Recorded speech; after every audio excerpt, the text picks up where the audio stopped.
Well, let's find out what's happening in the world of sports. Here's Charles Eruka.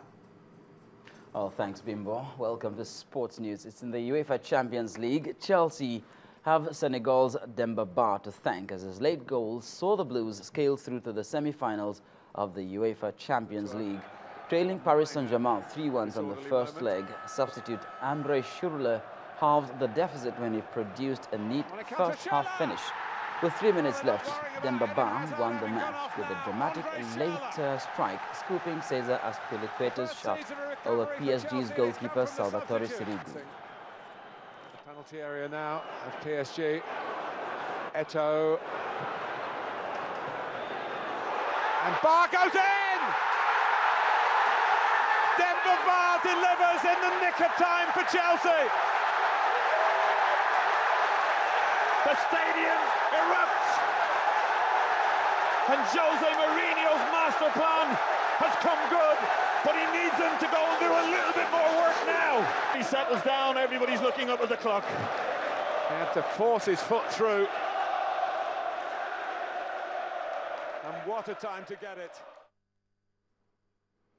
Oh, too little, too late. Borussia Dortmund's Marco Reus struck a brace as the German outfit gave Real Madrid an almighty scare to win 2-0 and come within a whisker of reaching the semi-finals of the Champions League. The German giants were given little chance of overturning Los Blancos' 2-0 advantage from the first leg, but pushed Carlo Ancelotti's men all the way before bowing out 3-2 on aggregate. Reus rounded Iker Casillas to put them in the 24th minute and then rifled in from close range 13 minutes later.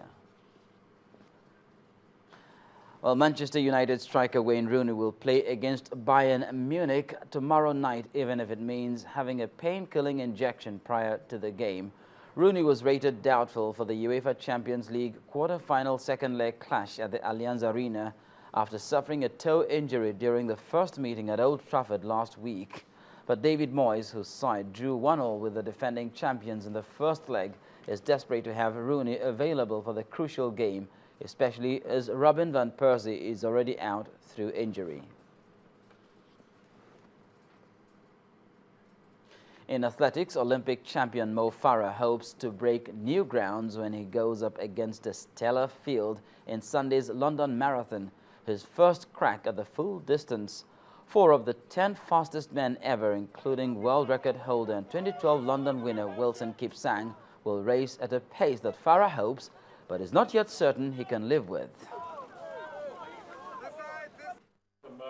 Just before we get... Yes, it's different. It's completely different.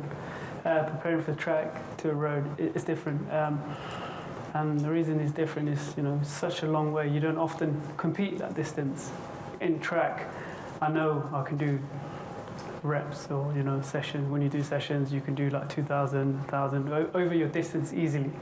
In a marathon, it's a lot more harder because, not often in training you go over the distance. But, I've learned a lot and I'm really looking forward to it. And it's just, it's finding out whether I'm going to be good or not. Elsewhere, Jamaican Olympic medalist sprinter Sharon Simpson will miss the Commonwealth Games in Glasgow in July as she faces an 18-month suspension for testing positive for a banned stimulant. The 29-year-old had tested in January that a supplement provided by her Canadian trainer was responsible for that positive test. But the Jamaican anti-doping panel voted unanimously that Simpson was negligent in all the circumstances. She and her training partner, former 100 meters world record holder Asafa Powell, tested positive for the stimulant oxylofrin at last year's national championships.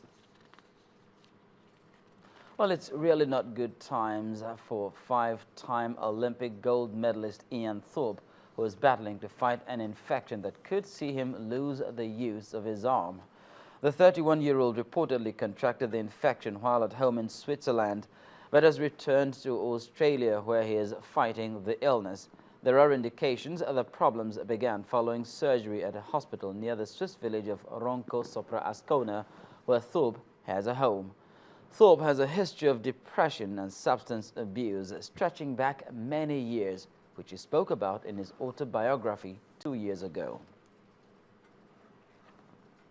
And that's it on sports news. It's back to Bimbo with the rest of the news at 10. Michael Adebolajo has launched an appeal against life sentence over the murder of a UK soldier, Lee Rigby. For this and more on the foreign scene, let's join Cynthia Are. Well, that was indeed the case. Oscar Pistorius told the court that he heard noises coming from his bathroom and thought that it was an intruder.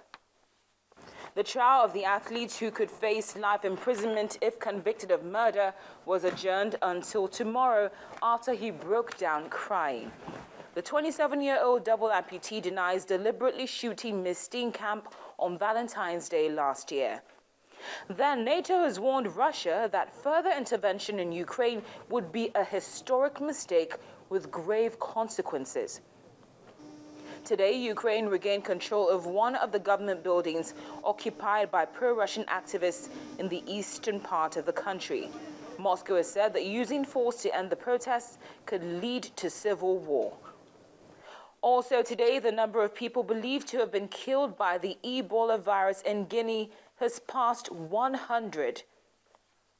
According to the United Nations World Health Organization, it was one of the most challenging Ebola outbreaks that they've ever dealt with and could take another 4 months to contain. Ebola is spread by close contact and kills between 25% and 90% of its victims. Plus, teams searching for the missing Malaysian plane say they will wait for further contact with signals picked up over the weekend before using a submersible to search for debris. An Australian ship has heard signals that officials say could be consistent with black box flight recorders, but it's not been able to reacquire them since Sunday. Finally, Iran has begun a new round of talks with world powers in Vienna as they seek to reach a comprehensive deal on Tehran's nuclear program. The international community wants Iran to scale back its enrichment of uranium, which they fear could be used to make a nuclear bomb. And those are the top stories on the foreign scene. And the main news again. The Lagos Economic Summit has opened with the state government unveiling plans to make the city Nigeria's electricity hub.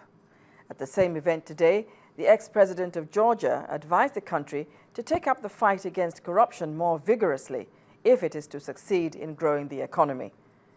And on the murder of the UK soldier Lee Rigby, the key suspect, Michael Adebolajo, today launched an appeal against a whole life term. And with that, we come to the end of the news at 10 tonight. Thank you so much for watching. Do join us again tomorrow. I'm Bimbo Oloyede. Bye for now.